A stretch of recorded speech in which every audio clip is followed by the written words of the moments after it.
بسم اللہ الرحمن الرحیم۔ پیارے ساتھیوں، السلام علیکم۔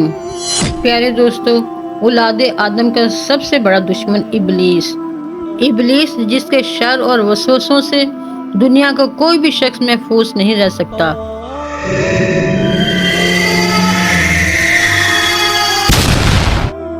بڑے بڑے عابدوں اور زاہدوں کو بھٹکانے والا۔ اس ویڈیو میں ہم انہی لوگوں میں سے ایک عبادت گزار اور متقی شخص برسیسا کے واقعے کو جانیں گے، جس نے ساری عمر تو اللہ تعالیٰ کی اطاعت میں گزار دی، لیکن شیطان نے کچھ ایسی چال چلی کہ وہ ایک حسینہ کا دیوانہ ہوا اور کافر ہو کر مرا۔ دوستو، شیطان کس طرح ایک عابد اور زاہد شخص کو بھی گمراہ کر سکتا ہے؟ شیطان کس طرح لمبی تدابیر کر کے انسان کو گناہ کے قریب کرتا چلا جاتا ہے؟ یہ سب کچھ جاننے کے لیے ہم آپ سے گزارش ہے کہ ہماری اس ویڈیو کو اینڈ تک ضرور دیکھیے گا۔ پیارے ساتھیوں، اسلام کی آمد سے قبل قوم بنی اسرائیل میں برسیسا نامی ایک نہایت ہی عبادت گزار اور پرہیزگار بندہ رہا کرتا تھا۔ یہ ایک نامعلوم اور چھوٹے سے گاؤں کا رہنے والا تھا۔ اس شخص نے اپنی زندگی کے 60 سال اللہ تعالیٰ کی عبادت میں گزار دیے تھے۔ سارے علاقے میں برسیسا کو عزت و احترام کی نگاہ سے دیکھا جاتا تھا۔ ایک مرتبہ برسیسا کے گاؤں کے 3 نوجوانوں کو جنگ پر جانے کی نوبت پیش آئی۔ ان تینوں کی ایک نوجوان اور خوبصورت بہن بھی تھی، لہٰذا وہ اپنی بہن کو اکیلے چھوڑ کر جانے پر رضامند نہ تھے۔ وہ چاہتے تھے کہ کوئی ایسا شخص ہو جو ان کی غیر موجودگی میں ان کی بہن کی دیکھ بھال کرے۔ گاؤں والوں نے انہیں مشورہ دیا کہ تم اپنی بہن کو برسیسا کی سرپرستی میں چھوڑ جاؤ، کیونکہ وہ بہت متقی اور پرہیزگار ہے۔ اس مقصد کے لیے یہ سب مل کر برسیسا کے پاس گئے اور اسے لڑکی کی رکھوالی پر رضامند کرنا چاہا، مگر برسیسا نے یہ سارا ماجرا سن کر اپنی عبادت میں خلل اور دیگر پریشانیوں کے سبب انہیں انکار کر دیا۔ لیکن اس موقع پر شیطان نے برسیسا کے دل میں پہلا وسوسہ ڈالا کہ اگر یہ لوگ تمہاری طرح کوئی نیک آدمی نہ ڈھونڈ سکے اور اس لڑکی کو کسی غلط آدمی کے پاس چھوڑ گئے تو اس لڑکی کی زندگی خراب ہو سکتی ہے اور تم بھی اس میں برابر کے ذمہ دار ہوگے۔ برسیسا شیطان کے اس وسوسے میں آ گیا اور اگلے ہی دن اس نے ان 3 نوجوانوں سے ان کی بہن کی رکھوالی کی ذمہ داری قبول کر لی۔ اب وہ نوجوان لڑکی برسیسا کی عبادت گاہ کے سامنے والے گھر میں رہنے لگی۔ شروعات میں برسیسا کھانے پینے کی اور ضروریات کی چیزیں اپنی عبادت گاہ کے باہر رکھ دیا کرتا اور وہ لڑکی یہ چیزیں اٹھا کر لے جاتی۔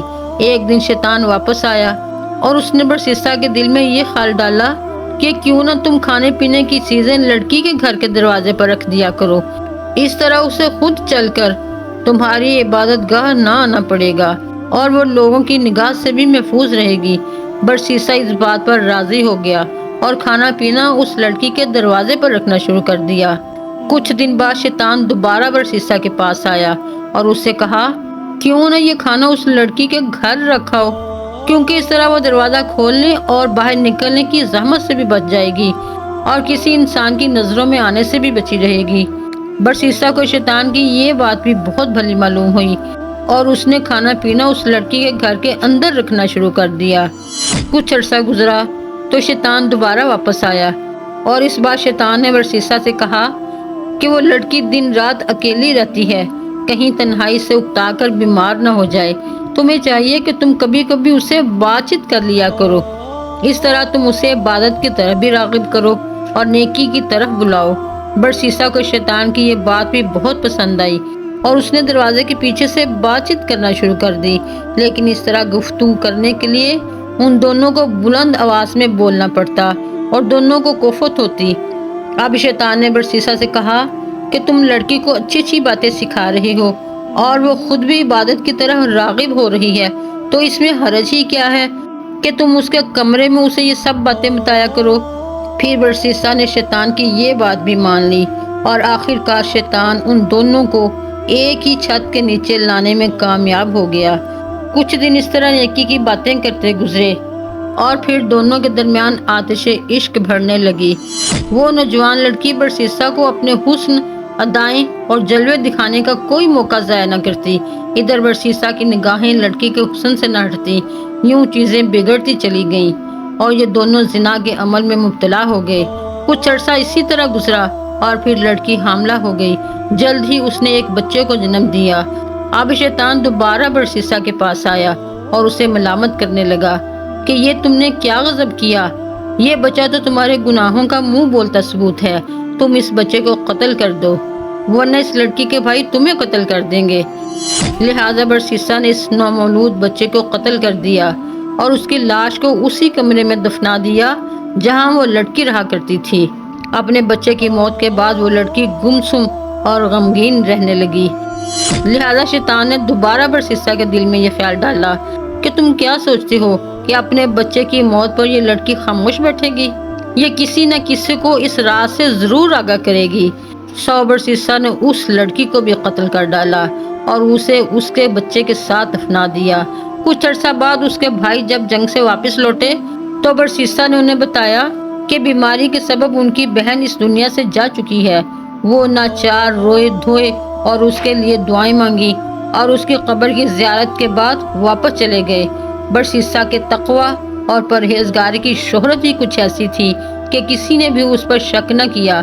لیکن ایک رات شیطان ان تینوں بھائیوں کے خواب میں آیا اور برسیسا کے کرتوتوں کا پردہ فاش کیا اور ساتھ ساتھ اس جگہ کی نشاندہی بھی کی جہاں ان کی بہن اور بچے کی قبر موجود تھی۔ صبح اٹھ کر جب تینوں نے ایک ہی خواب سنایا تو انہیں یقین ہو گیا کہ یہ خواب سچا ہے۔ چنانچہ وہ تینوں برسیسا کے گھر پہنچے، اصلی اور نقلی دونوں قبریں کھود ڈالیں۔ وہاں سے انہیں لڑکی اور بچے کی لاش مل گئی۔ اب یہ تینوں انتہائی غضبناک ہوئے اور برسیسا کو پکڑ کے سزا دلوانے کے لیے بادشاہ کے پاس لے گئے۔ برسیسا جانتا تھا کہ اب مجھے کم سے کم موت کی سزا ملے گی۔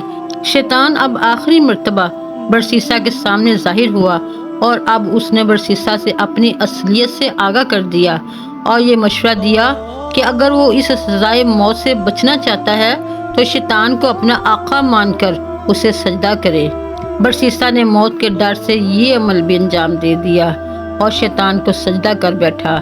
اب شیطان نے برسیسا سے کہا کہ میرا تجھ سے کوئی تعلق نہیں، میں تو اللہ سے ڈرتا ہوں جو تمام جہانوں کا رب ہے۔ یہ کہہ کر شیطان چلتا بنا اور برسیسا کو سنگسار یعنی پتھر مار مار کر قتل کر دینے کی سزا سنائی گئی اور اس طرح بنی اسرائیل کا یہ مومن اور پرہیزگار راہب کفر کی حالت میں مرا۔ ہمارے لیے اس واقعہ میں بہت ساری عبرت موجود ہے کہ شیطان کس طرح ایک عابد اور زاہد شخص کو بھی گمراہ کر سکتا ہے۔ شیطان لمبی تدابیر کر کے انسان کو گناہ کے قریب کرتا چلا جاتا ہے۔ وہ ایک دوست بن کر انسان کو ورغلاتا ہے، جبکہ شیطان انسان کا کھلا دشمن ہے۔ جس طرح شیطان نے برسیسا کو غلط مشورے دیے اور اپنے وعدے سے پھر گیا، اپنے گمراہ کرنے والے انسانوں کو بھی قیامت کے دن کہے گا کہ میں نے جو بولا وہ جھوٹ تھا اور اللہ کا وعدہ سچا ہے۔ میرا تم پر کوئی بس نہیں تھا، لیکن تم نے میرے جھوٹ پر عمل کیا اور گمراہ ہو گئے۔ اس واقعے کا اشارہ قرآن پاک میں بھی موجود ہے۔ لہٰذا یہ واقعہ حضرت علی، عبداللہ ابن مسعود اور ابن کثیر نے مختصر الفاظ کے ساتھ سورہ حشر کی ان آیات کی تفسیر میں بیان کیا ہے۔ اور مثال شیطان کی سی ہے کہ وہ آدمی سے کہتا ہے کہ تو منکر ہو جا، پھر جب وہ منکر ہو جاتا ہے تو کہتا ہے بے شک میں تم سے بری ہوں کیونکہ میں اللہ سے ڈرتا ہوں جو سارے جہان کا رب ہے۔ تو دوستو کیسی لگی ہماری آج کی ویڈیو کمنٹ کر کے ضرور بتائیے گا۔ اپنا اور اپنے پیاروں کا خیال رکھیے گا۔ اپنی اگلی ویڈیو میں انشاءاللہ پھر ملیں گے، تب تک لیے اللہ حافظ۔